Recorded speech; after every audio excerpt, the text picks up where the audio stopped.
Up until now, we have not talked about gender differences because sleep is nearly identical for men and women. Here are some minor differences. Most women report no noticeable subjective difference in sleep during the menstrual cycle, and their polysomnographs evidence no difference. So the effects we will discuss only occur for a minority of women. Those who experienced significant bloating reported disturbed sleep quality for a few nights, resulting in feeling less refreshed during the day. Progesterone increases after ovulation can actually improve sleep quality if it is strong enough. However, progesterone decreases just before menstruation are strong enough in a minority of women to cause some insomnia and/or hypersomnia. Most women by far do not experience PMS.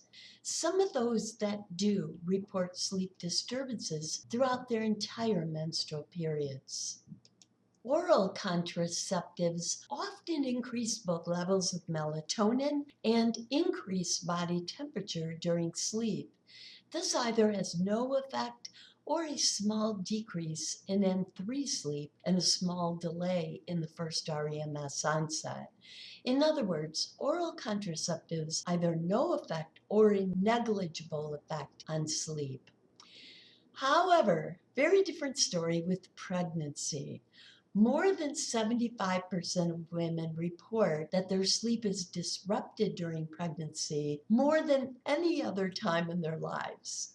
There are myriad causes, including hormone changes, physical discomfort, and emotional changes, often anxiety and sometimes depression. In the first trimester, most report an increase in daytime sleepiness and disturbed sleep. Things seem to get back to normal in the second trimester, called the grace period, although the number of wakenings does tend to still increase. But then sleep becomes decidedly decreased during the third trimester. The frequency and duration of wakening increases from middle pregnancy on, contributing to frequent periods of insomnia. The resultant sleep significantly cuts both REM sleep and N3 sleep, but especially N3 sleep. N3, in fact, frequently approaches total absence by the end of the pregnancy. Its hypnogram most closely resembling, can you guess? Fibromyalgia. Do you think sleep recovery occurs in the 3 days after birth? If you guess yes, you are most likely not a parent. Anyone who has had a newborn can tell you that its needs very much disturb the caretaker's sleep. Add to that recovery from delivery, breastfeeding, and postpartum depression can further complicate the picture. Generally, sleep is broken up, meaning new mothers are still dealing with decreased sleep time and decreased sleep efficiency. There are increases in N3 sleep of what little sleep that is achieved, but less recovery of REMS.